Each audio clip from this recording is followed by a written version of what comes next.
Let me guess how you're feeling right now. Your desk is covered in books you haven't finished. Your browser has 20 tabs open, each promising a perfect strategy.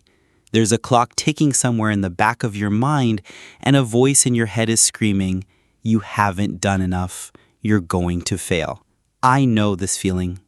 We all do. But what if I told you that feeling is a lie? The lie is that you need to know everything.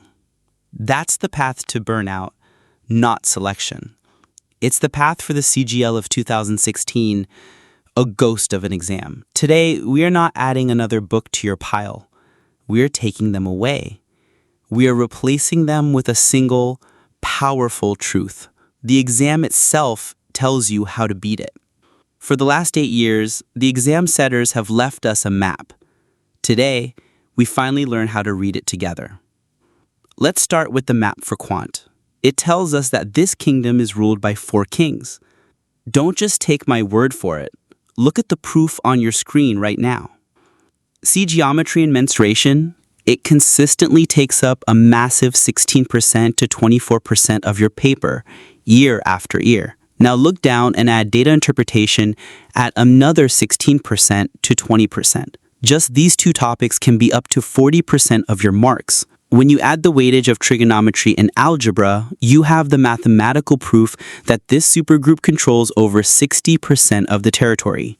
And here's the hidden detail the data reveals. This isn't just about knowing formulas. The questions from these topics in the previous year papers are complex and multi-step. Mastering the exact models of PYQs for this supergroup is the only way to build the speed needed to conquer them. Now, the map for English. It's a treasure map, and X marks the spot on one single chest: vocabulary. Look at the numbers. It's staggering.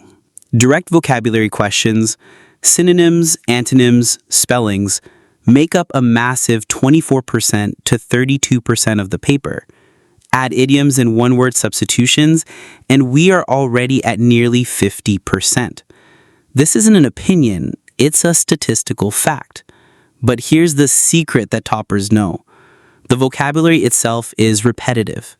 A deep analysis of the previous year paper shows that a huge percentage of these words and idioms are recycled. Your treasure map is literally the glossary at the back of a PYQ compilation book. The reasoning map shows us the fastest route, a straight highway of visual speed. Look at the evidence. Analogy, nonverbal questions, and series together form a gigantic, reliable block of 40 to 60% of this section. These aren't deep, time-consuming puzzles. They're rapid-fire pattern recognition tests designed to be solved in seconds. The hidden insight here is about building mental muscle memory. The only way to achieve the speed required is by solving hundreds of these specific question types from the previous year papers. This trains your brain to see the pattern in under 5 seconds, which is how you finish the entire section in 12 to 15 minutes, saving crucial time for the quant section.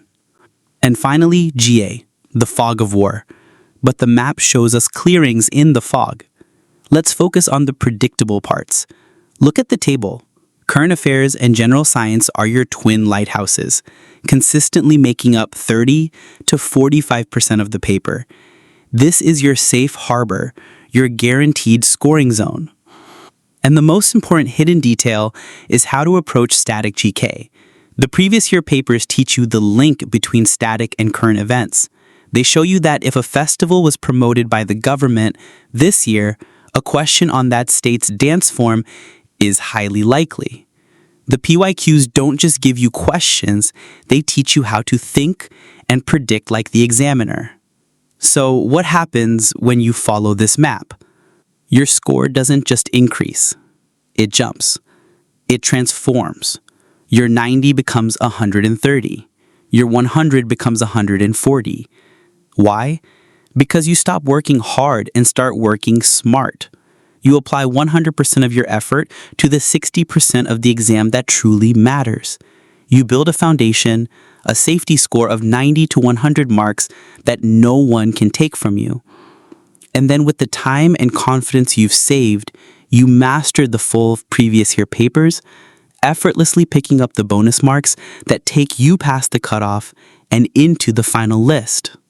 So for the next 20 days, I want you to do one thing. Close the 20 tabs, put the extra books away. Pick up the map, the previous year papers. Trust the data, trust the pattern, and for the first time, trust that your focused effort is enough. The code is right in front of you. Go crack it.